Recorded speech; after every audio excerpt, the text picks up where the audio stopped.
नमस्कार दर्शक मित्रों, मैं हूं डॉक्टर CM वाघाणे, पूर्व प्राध्यापक, पूर्व आचार्य श्री ओही नाजर आयुर्वेद कॉलेज सूरत। आज हम आरोग्य के प्रति दिन प्रतिदिन हमारी जागरूकता बढ़ती जा रही है। इसके बारे में हम थोड़ा जो माहिती होती है, जो इन्फॉर्मेशन है, वो हमारे पास कम रहती है। तो इस माध्यम से, इस चैनल के माध्यम से हम इस बात का शेयर करेंगे और ताकि जितना भी ज़रूर पड़े इतना हम अपने जीवन में उतार सकें। आजकल जो डिजीज़ की संख्या है, जो व्याधि जो उत्पन्न हो रही है, वो पुरातन काल के सापेक्ष में बहुत सारी डिजीज़ नई भी आ रही है और नए नए डिजीज़ के साथ आज उसका साइंस भी इतना काम भी कर रही है। तो हमें इसमें ये सोचना है कि ज़्यादातर जो हमारे जो रुग्ण अवस्था है वो लाइफस्टाइल के आधार पर है। हमारी जो रोज़निशी है उसी के पे डिपेंड करती है और उसमें जो समझ लो जो खामियां है वो खामियां के हिसाब से ही ज़्यादा प्रॉब्लम रहता है। जो हमारा आहार विहार कैसा है, हमारी दिनचर्या कैसी है, हमारा सुबह से उठने से शाम को सोने तक का जो हमारा जो पूरा दिन का जो कार्यक्रम क्या है, उसी के आधार पे अभी व्याधि का जो प्रादुर्भाव नया नया हो रहा है, उसी के जड़ में हम ही खुद है। तो आज हम आपके साथ आयुर्वेद के हिसाब से, जो आयुर्वेद एक लाइफस्टाइल बताता है, लाइफ का जो कैसे जिया जाता है, उसी का एक साइंस है, उसी के बारे में हम आपको बताएंगे। तो आज हम आपके साथ दिनचर्या के बारे में बात करेंगे ताकि हमारी जो दिनचर्या सही ढंग से रहेगी। तो हम समझ लो कि हम आधा काम हमारा हो जाएगा हेल्थ के रिलेटेड। तो सुबह से उठने के बाद से चालू होती है और शाम को जब हम गो टू बेड यानी हम सोने के लिए जाते हैं, तब कब का पूरा जो कार्यक्रम हमारा रहता है, हमारा जो रोजनिशी रहती है, उसको हमें दिनचर्या कहते हैं। आदमी को सुबह में कितने बजे उठना चाहिए, वहीं से हमारा काम चालू होता है। तो शास्त्रोक्त हिसाब से अकॉर्डिंग टू आयुर्वेद हमें ब्राह्म मुहूर्त में उठना चाहिए। मैं ये समझता हूँ कि ब्राह्म मुहूर्त क्या होता है। तो ब्राह्म मुहूर्त यही है कि सूर्य उगने से पहले आधा घंटे से लेकर 1.5 घंटे पहले का जो समय है उसको ब्राह्म मुहूर्त कहते हैं। ब्राह्म शब्द का मीनिंग हम जानते नहीं है, लेकिन ब्रह्मा ऐसा कुछ हमारे मगज में आता है, लेकिन ब्राह्म का अर्थ होता है ज्ञान, नॉलेज। जिससे ज्ञान प्राप्ति का जो अच्छा समय है, ज्ञान को, नॉलेज को परसेप्शन करने का, वो ब्राह्म मुहूर्त माना जाता है। तो वैसे भी हमारे संतों, महंतों, ऋषियों जो लोग हैं वो पहले ब्राह्म मुहूर्त में ही ज़्यादा उठा करते थे और हमें भी वही समय में उठना चाहिए। उठने के बाद हमें क्या करना है, कराग्रे लक्ष्मी करके हम श्लोक तो जानते हैं, फैमिली में भी हम पढ़ते हैं, हमारे साथ जो बुजुर्ग रहते हैं, फादर मदर रहते हैं, तो उसी को मानते हैं। तो वैसे सुबह में उठ के भगवान का स्मरण करने के बाद वो अपना हाथ देखते थे। क्या मतलब? तो वही कर मूले तो सरस्वती, कराग्रे लक्ष्मी, ये जो है, तो उसी के बारे में हम दर्शन करते हैं और फिर हम पथारी में से, अपने जो बेड में से बाहर निकलेंगे। हमें पता ही नहीं हम कितने बजे उठना चाहिए। हमारे यहाँ दैनिक काम है, हमारा जो ऑक्यूपेशन है, हमारा जो बिजनेस वगैरह है, उसी के हिसाब से हमारा एक शेड्यूल बना रहता है, लेकिन ऐसा नहीं है। मैं समझता हूँ कि हमारा पूरा दिन सही जाए, हमारा कामकाज भी सही चले, उसी के लिए हमारा जो आरोग्य है वो सही होना चाहिए और उसी के लिए हमें पूरा समय देना चाहिए, उसमें हमें कंसंट्रेट होना बहुत ज़रूरी है। तो सभी लोगों को ब्राह्म मुहूर्त में उठना चाहिए। ब्राह्म मुहूर्त का मतलब ये है कि जिस समय में ज्ञान का, नॉलेज का परसेप्शन ज़्यादा होगा, ज्ञान प्राप्ति, उसको ब्राह्म मुहूर्त कहते हैं। और वो सूर्य निकलने से पहले आधा घंटे से 1.5 घंटे का जो समय है उसको ब्राह्म मुहूर्त कहते हैं। हमें ब्राह्म मुहूर्त में उठ जाना चाहिए। उठने के बाद ऐसे हमारी जो सांस्कृतिक परंपरा है, हमारी जो धार्मिक परंपरा है, उसके आधार से हम अपना कर दर्शन करते हैं। ताकि उसमें बताया है ना कि कर मूले तो सरस्वती, ऐसे करके बहुत बड़े एक सरस मजा का एक श्लोक दिया गया है। उसी के आधार पे हम दर्शन करके बाद में हमें पथारी से अलग होना है। उसके बाद हमें थोड़ा अपना जो रूटीन एक्टिविटीज़ है, हमारी मल विसर्जन वगैरह की जो प्रवृत्ति है, शौच आदि जो क्रिया है, उसको हमें निपटाना है। वो भी रूटीनली होना चाहिए। इसलिए रूटीनली होना चाहिए, वो फोर्सिबली नहीं होना चाहिए। ये सब एक्टिविटीज़ ख़त्म करने के बाद में हमें जो आगे की प्रवृत्ति है वो थोड़ा जलपान करने का है। हम रूटीनली नॉर्मल जल का पान कर सकते हैं अगर ज़रूरत है, अगर बताया गया है, और हमें शरीर का जो ज़रूरियात है, मान लीजिए किसी ने बताया है वैद्य वगैरह ने, तो थोड़ा उष्ण जलपान भी हम कर सकते हैं। वो करने के बाद हमें कुल्ला करते हैं, और जो कुल्ला करने के बाद जो हमें दंत धावन की प्रक्रिया बताई गई है।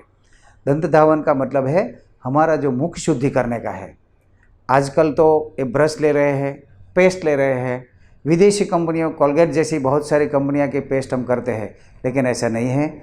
हमारा शरीर का जो कॉन्स्टिट्यूशन है, बंधारण है, उसी के आधार पर वात पित्त कफ और 3 दोषाज है, वो उसी के आधार पे हमारे शास्त्र में बहुत सारे दातून का वर्णन किया गया है। जैसे उसमें हम करंज का दातन लेते हैं, बबूल का दातन लेते हैं, कौन सा डिजीज है उसी आधार पे हमका दातन का भी वर्णन किया गया है। फिर भी मैं ऐसा कहना चाहता हूँ कि अगर ऐसा कोई दातून के साथ हम अपना दंत निर्लेखन वगैरह करें, दंत धावन की प्रक्रिया करें, तो वो शायद मैं मानता हूँ तो बहुत अच्छा है। बाकी उसके बाद जो हमें है नेक्स्ट जो हमारा है गंडूश, एक आयुर्वेद का अपना ये मौलिक सिद्धांत है। जीवा निर्लेखन के बाद हम स्नेह द्रव्य को अपने मुख में भरने का है, उसको रिटेनिंग करने का है, उसको हिलाना नहीं है, वैसे उसको पकड़ के रखना है। वो हम रोज़ सुबह कर सकते हैं, और उसमें स्नेह द्रव्य यानी कोई भी तेल जो है वो पूरा मुंह में भरने का है, और भर के उसको पकड़ के रखने का है, उसको धारण करने का है। उसको हमें गंडूश बोलते हैं। समझ लो अगर किसी प्रॉब्लम से अपना मुख का कोई रोग के आधार पे कुछ करने का है सुबह रोज़, तो उसी की मेडिसिन जो बताई गई है उसके आधार पर उसका डिकॉक्शन, जिसको हम क्वाथ बोलते हैं, काढ़ा बोलते हैं, उसका भी धारण करके हम एक गंडूश की प्रक्रिया कर सकते हैं। उसमें मुख का शुद्धि भी हो सकता है, जिह्वा की शुद्धि भी हो सकता है, और बकल कैविटी का जो अपना जो मुख है उसका जो मसल्स, उसका जो स्नायु लिगामेंट्स वगैरह है, उसके ताकत भी बढ़ेगी और उसको थोड़ा कसरत भी मिल सकता है। उसी के बाद है हम जिह्वा निर्लेखन करते हैं। आप सबको पता है कि हमारे शरीर में 5 ज्ञानेंद्रियाँ है। वो जो जिह्वा है वो ज्ञानेंद्रिय भी है, और जो 5 कर्मेंद्रिय है जिह्वा, वो 5 कर्मेंद्रिय माने एक जिह्वा कर्मेंद्रिय भी है। और सुबह में उठ के दंत धावन के बाद हम जिह्वा निर्लेखन करते हैं। तो उसी के आधार पर जो जिह्वा में जो टेस्ट बर्ड्स होते हैं उसका स्वाद वगैरह परख करने का जो काम है तो सही ढंग से होता है। तो सुबह में हम जिह्वा निर्लेखन का भी काम करते हैं, और उसी के बाद मुख, नेत्र वगैरह का प्रक्षालन करने का है। वो स्वाभाविक प्रक्रिया है।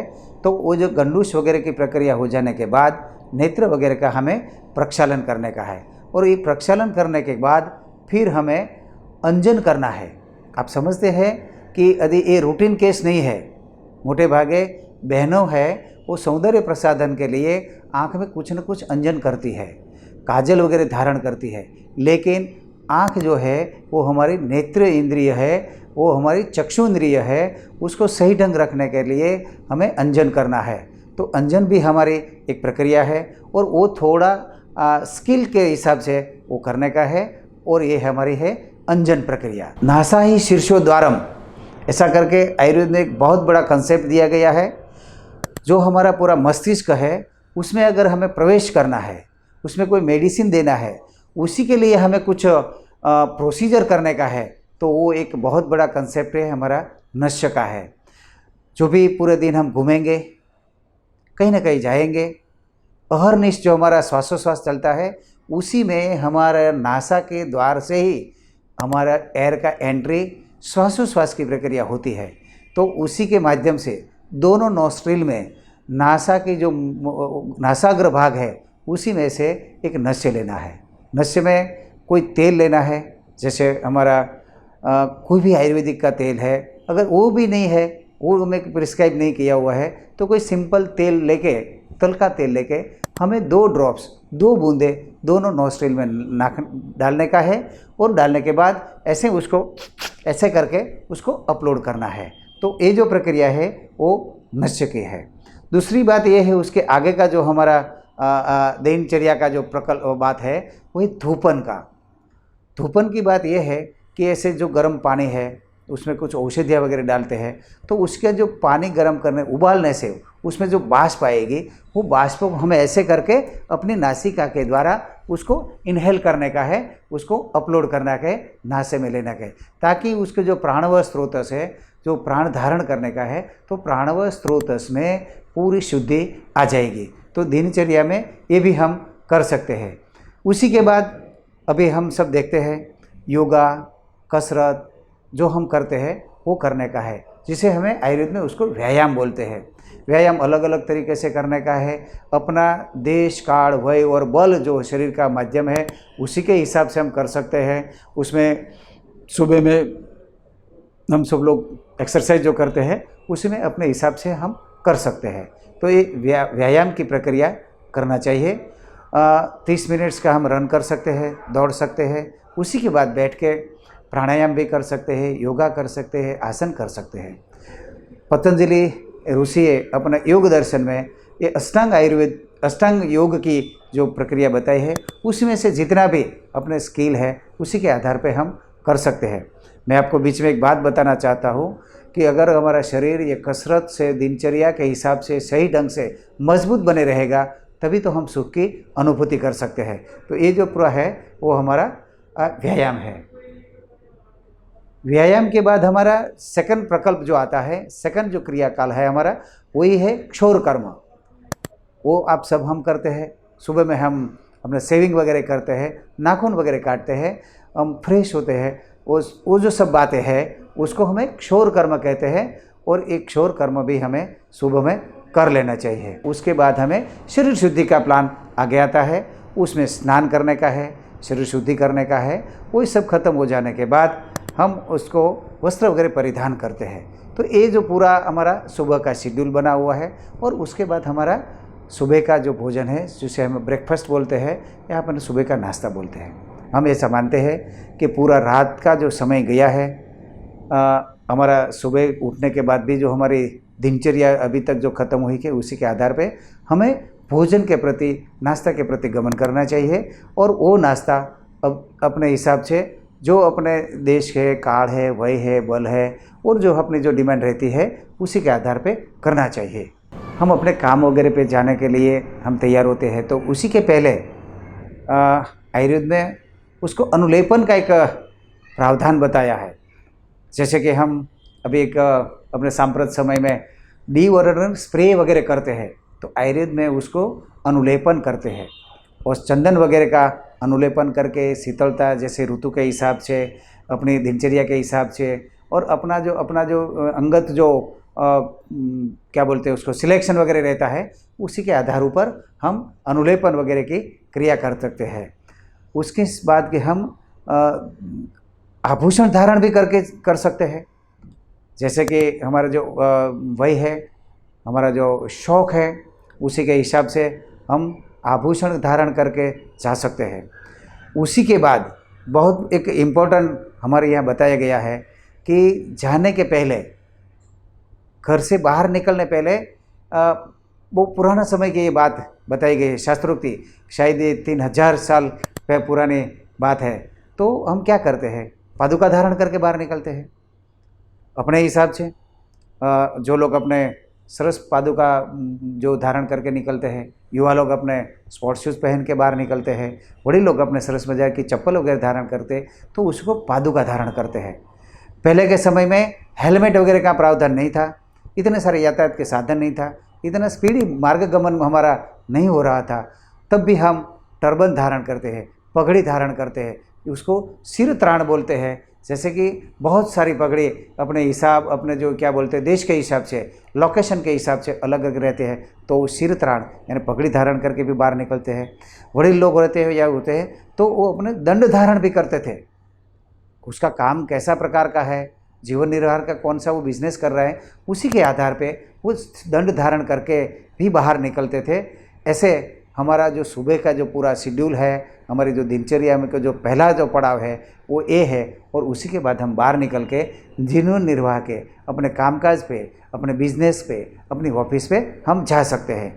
यही बात मैं ख़त्म करने से पहले मैं आपको बताता हूँ कि ये सुबह जागने से लेके अभी ये सुबह का जो पूरा शेड्यूल हमने बताया उसमें से हम जितना भी हो सके वो अपने हिसाब से करना चाहिए। और वो करने से पूरा का पूरा दिन हमारा सही ढंग से पसार होगा और हम प्रफुल्लित होकर क्या बोलते हैं पूरे जोश से ऊर्जा के साथ हमारा दिन शुरू हो सकता है। जय हिंद, जय भारत।